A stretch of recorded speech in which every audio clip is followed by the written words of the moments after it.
आज रामपुर के थानों में नए भारत नए कानून के प्रति जागरूकता अभियान कार्यक्रम हुआ। रामपुर के थानों में अलग अलग आज से होने वाले कानून में परिवर्तन को लेकर जनता को थानों में बुलाकर जनता को नए कानून की पूरी जानकारी दी गई। आज से आईपीसीसी और सीआरपीसी की धाराओं में बदलाव और महिलाओं पर होने वाले उत्पीड़न की धाराओं में बदलाव किए गए हैं। थानागंज कोतवाली में भी लोगों को इकट्ठा कर अभियोजन अधिकारी डॉक्टर राजेश कुमार ने सभी नए कानूनों में बदलाव की जानकारी दी है। उन्होंने बताया है कि नए कानून में होने वाले संशोधन को किस तरीके से उसमें बदलाव किए गए हैं और किन किन धाराओं में बदलाव किए गए हैं की गई है।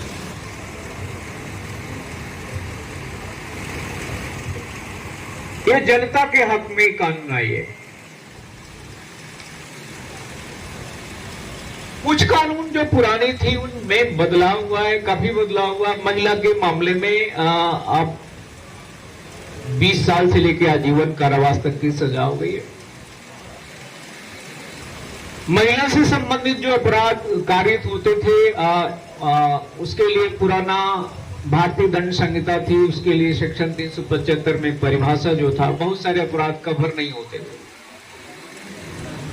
अब ये जो नई संहिता आई है, इस नई संहिता में वो सारे अपराध कवर हो रहे हैं और उनके साथ जो दंड की व्यवस्था 10 साल थी, अब वो 20 साल या लिख दिया गया है मरते दम तक। पहले 20 साल को ही पुराने संहिताओं में आजीवन कारावास समझा जाता था। बाद में ऑनरेबल सुप्रीम कोर्ट के द्वारा ये आया कि आजीवन काल का मतलब जो शेष जीवन है उतना तक। अब इसमें आया है कि प्राकृतिक रूप से जब तक आपकी मृत्यु नहीं हो जाती वहां तक। तो महिला के मामले में जो दंड का प्रावधान किया गया है बिल्कुल कठोर कर दिया गया है। कोई अपराधी महिला से संबंधित अपराध करके बच नहीं पाएगा। इसी तरीके से भारतीय दंड संहिता का नाम बदल करके आज से भारतीय न्याय संहिता हो गया है। शब्द से जैसा लगता है पहले दंड देने के लिए संहिता बनी थी, अब न्याय देने के लिए बन गई है। 5-6 सेक्शन ऐसे जोड़े गए हैं जिन सेक्शनों को वर्तमान परिप्रेक्ष्य में जोड़ा जाना उनकी अनिवार्यता थी।